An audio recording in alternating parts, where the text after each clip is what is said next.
तो इलेक्ट्रोस्टैटिक्स का lecture number 3 start करते हैं हम प्रिंसिपल ऑफ सुपरपोजिशन से।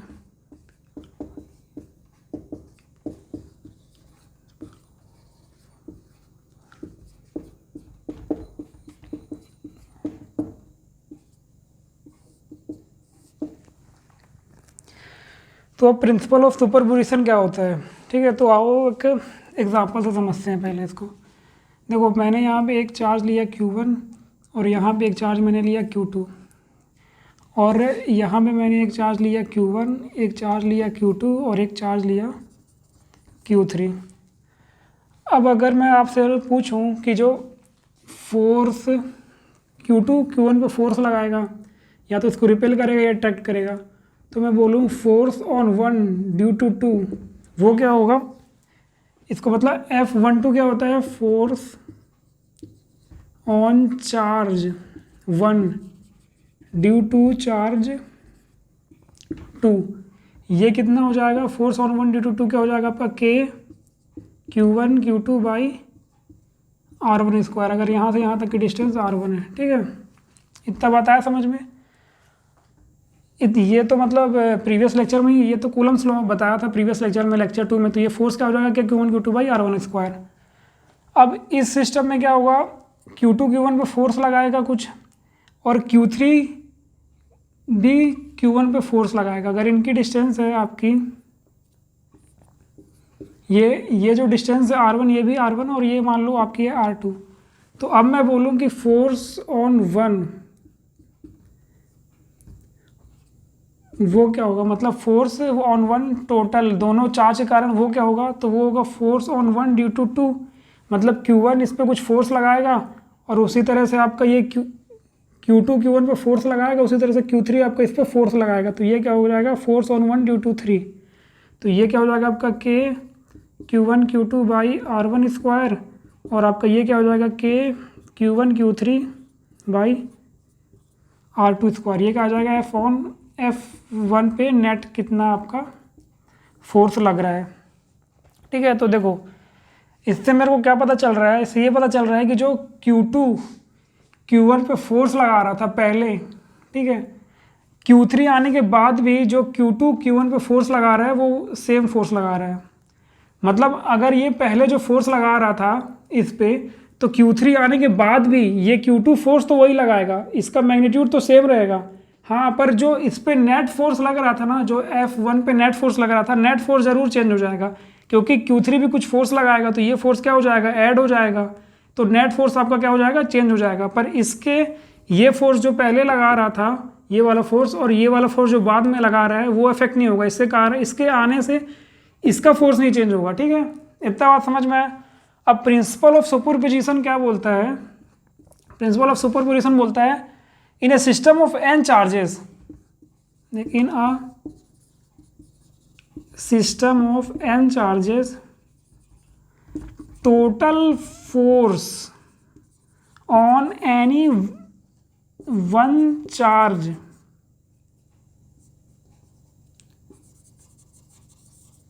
देखो, प्रिंसिपल ऑफ सुपरपोजिशन क्या बोलता है?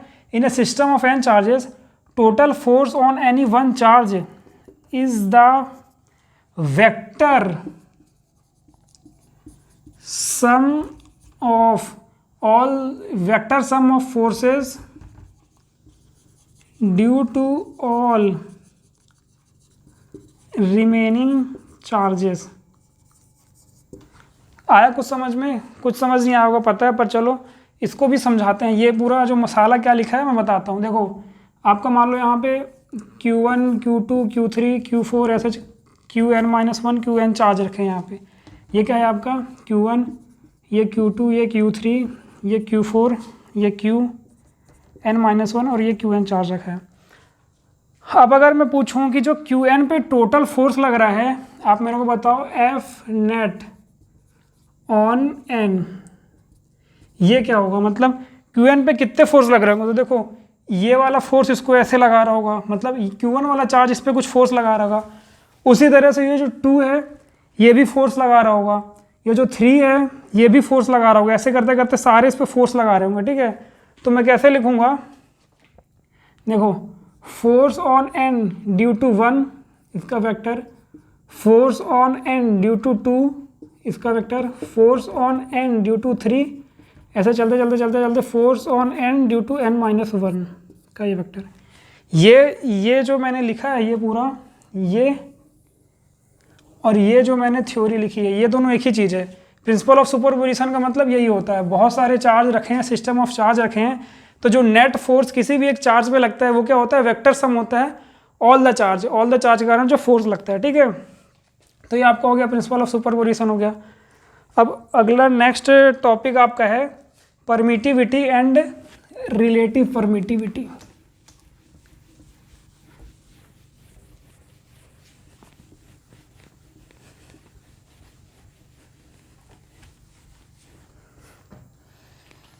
अब क्या है आपका परमिटिविटी। अब परमिटिविटी क्या होता है, देखो तो कूलम्स ने हम लोग को लॉ में, कूलम्स का क्या लॉ था, एफ क्या था आपका के Q1 Q2 by are square. जैसे यहाँ पे आपका मान लो चार्ज Q1 है, यहाँ पे आपका चार्ज Q2 है, तो यहाँ पे है कोई फोर्स वगैरह लग रहा होगा कुछ भी, है ना। अगर ये दोनों सेम टाइप के हैं तो आउटवर्ड भगा देंगे, अगर अपोजिट है तो अट्रैक्ट कर लेंगे। मान लो अभी अपोजिट है तो क्या कर रहे होंगे, ये पॉजिटिव है ये नेगेटिव है, तो ये क्या कर रहे होंगे, आपस में अट्रैक्ट कर रहे होंगे, ठीक है, एक दूसरे को खींच रहे होंगे। तो इन दोनों जो चार्ज है दोनों रखा है, तो यहाँ पे फोर्स क्या लगता है, वो ये लगता है, फोर्स इक्वल टू क्या होता है के Q1 Q2 by are square. Coulomb's law ने बताया, उसने ये भी बताया था के क्या होता है आपका, के आपका क्या होता है, constant and depend upon medium, ठीक है। मतलब मीडियम पे ये क्या करता है, डिपेंड करता है। मतलब अगर अभी मान लो ये हवा में है, मतलब एयर पे रखा है, अब इसको मैं क्या करूँ, कंटेनर में रख दूँ और इसमें पानी डाल दूँ तो ये चेंज हो जाएगा, ठीक है, डिपेंड्स अपॉन मीडियम। इसका मतलब हम लोग ये समझते हैं। तो के की वैल्यू क्या होती है, 1/4 पाई एप्सिलॉन, ये होती है के की वैल्यू। तो अगर देखो फोर्स मान लो अभी जब ये हवा पे रखा था तो फोर्स आपका क्या था 50 न्यूटन, ठीक है। पर अगर इन दोनों चार्ज को मैं पानी में भर दूंगा तो ये फोर्स आपका 50 नहीं रहेगा, फोर्स आपका 50 नहीं रहेगा, बदल जाएगा। तो ये चेंज क्यों होता है, ये इसके कारण ही चेंज होता है। ये क्या होता है आपका एप्सिलॉन,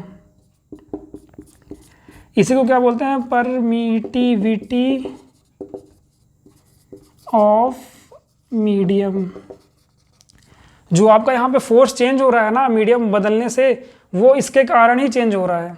देखो फोर्स आपका क्या है, के Q1 Q2 by are square, ठीक है। तो यहाँ पे आप फोर्स क्या लिख सकते हो, 1, ये के क्या होता है आपका 1/4 पाई एप्सिलॉन, तो 1/4 pi epsilon into Q1 Q2 by are square, ये आप फोर्स लिख सकते हो, ठीक है। फोर्स इक्वल टू क्या होता है 1/4 pi epsilon Q1 Q2 by are square.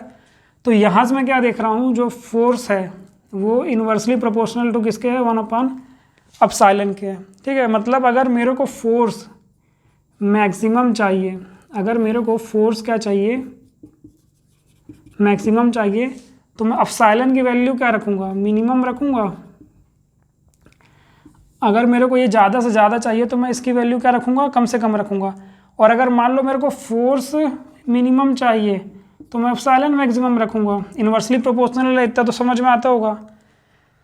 तो देखो एप्सिलॉन मिनिमम, अब मान लो मेरे को फोर्स ज़्यादा चाहिए तो मैं क्या रखूँगा, एप्सिलॉन मिनिमम रखूँगा, ठीक है। तो और एप्सिलॉन मिनिमम की वैल्यू क्या होती है, जो देखो मीडियम है, जैसे देखो आपका मान लो अभी क्या है, एप्सिलॉन एयर है, मीडियम आपका एयर है, तो इस पर एप्सिलॉन की वैल्यू क्या होती है 8.85 × 10⁻⁻12 coulomb square newton metre square. देखो ये तो चलो बाद में बताएंगे, पहले बताओ ये कैसे आ गया। इसको देखो ज़्यादा कुछ मतलब याद करने का ज़रूरत नहीं है, जैसे ही नया टर्म लगे ना समझ लो क्या होता है। यहाँ पे देखो फोर्स इक्वल टू आपका क्या होता था के Q1 Q2 by are square, तो यहाँ से F × R square upon Q1 Q2 equal to क्या आ जाएगा के, ठीक है। तो 4 ये क्या होता है न्यूटन, ये क्या होता है मीटर स्क्वायर, और ये क्या हो जाएगा C स्क्वायर इक्वल टू आ जाएगा के। अब के क्या होता है 1/4 pi epsilon is equal to क्या आ जाएगा N m² upon C square. तो एप्सिलॉन क्या हो जाएगा c² अपॉन n m²।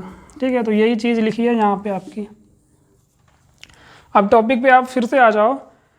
मेरे को क्या चाहिए था, फोर्स मैक्सिमम चाहिए था, तो मैं क्या करूँगा, एप्सिलॉन मिनिमम रखूँगा।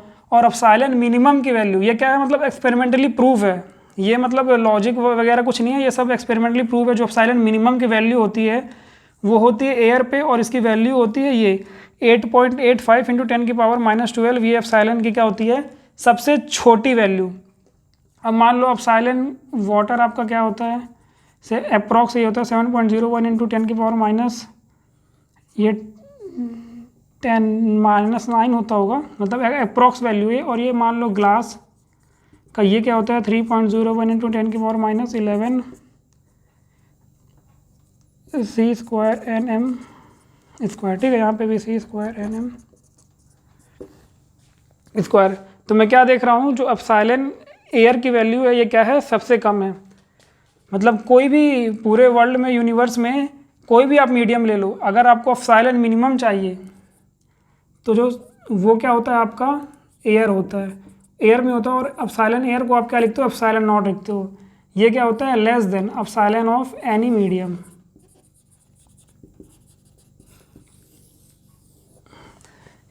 अब इससे देखो मेरे को एक बात और पता चलती है कि अगर एप्सिलॉन मिनिमम है तो फोर्स मैक्सिमम होगा।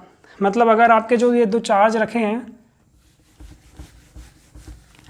देखो आपके ये दो जो चार्ज रखे हैं, ये Q1 Q2, अब इनको मैं ऐसे कौन से मीडियम में रख दूं तो फोर्स मेरे को मैक्सिमम मिल रहा है, तो मैं इनको एयर में रख दूंगा।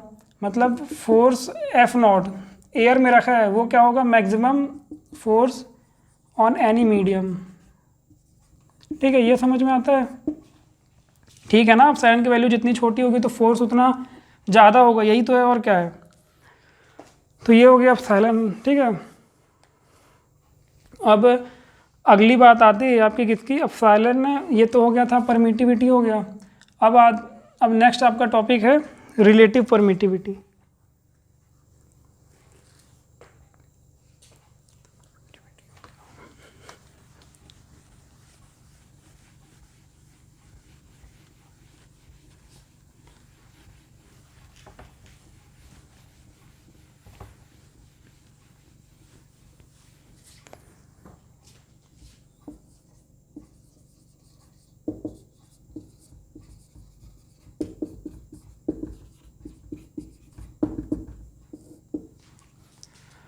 अब रिलेटिव परमिटिविटी क्या होता है आपका, इसको ER से डिनोट करते हैं। और ये क्या होता है, epsilon of air upon epsilon of medium. ये आपकी क्या होती है, रिलेटिव परमिटिविटी। ठीक है, देखो अब समझो, इस कॉन्सेप्ट को समझो। अब ये रिलेटिव जो परमिटिविटी होती है वो क्या होती है, epsilon of medium upon epsilon of air. तो अब एप्सिलॉन ऑफ मीडियम यहाँ से क्या आ जाएगा, epsilon of air into epsilon of R, that is relative permittivity. अब अगर मान लो ये एप्सिलॉन आर की वैल्यू 3 है, 4 है, 5 है, तो इससे क्या पता चल रहा है मेरे को मीडियम पता चल जाएगा। अगर मेरे को एप्सिलॉन आर कोई देगा, मान लो मेरे को कोई बोलेगा कि जो मीडियम है आपका, जो मीडियम में जो फोर्स है वो क्या है आपका 3 गुना ज़्यादा है, 3 टाइम्स। देखो value of epsilon is 3 times more than epsilon not. ठीक है, तो इसका क्या मतलब, value of epsilon is 3 times more than epsilon not.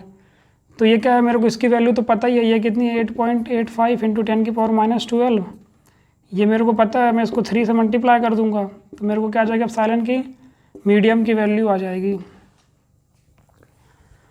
अब देखो इसको क्या करते हैं, एक्सपेरिमेंटली प्रूफ करके दिखाते हैं, इसका प्रूफ दिखाते हैं।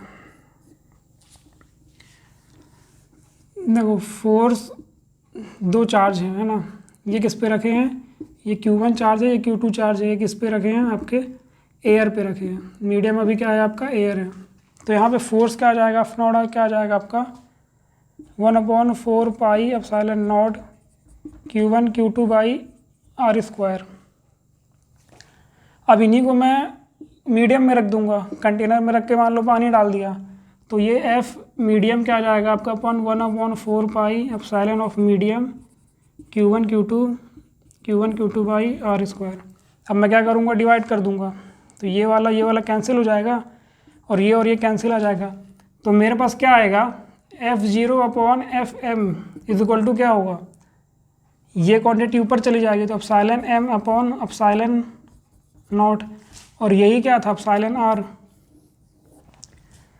तो देखो इससे मेरे को एक बात और पता चलती है, ये पता चलती है कि अगर ये दो चार्ज हैं, अगर ये एयर में रखे हैं, अभी Q1 Q2 चार्ज आपके एयर में रखे हैं, इन पे कुछ फोर्स लग रहा होगा, फोर्स की वैल्यू F0, ठीक है।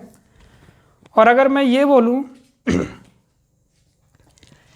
कि इनकी जो रिलेटिव परमिटिविटी है वो 80 गुना कम है, ठीक है, तो मैं सीधे से बोल सकता हूँ कि अगर जो वाटर की रिलेटिव परमिटिविटी है वो क्या है, 80 गुना कम है, तो फोर्स से मैं डायरेक्ट क्या कर दूंगा, डिवाइड कर दूंगा।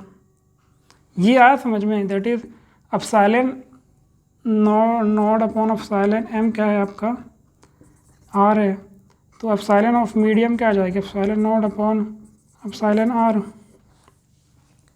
ठीक है।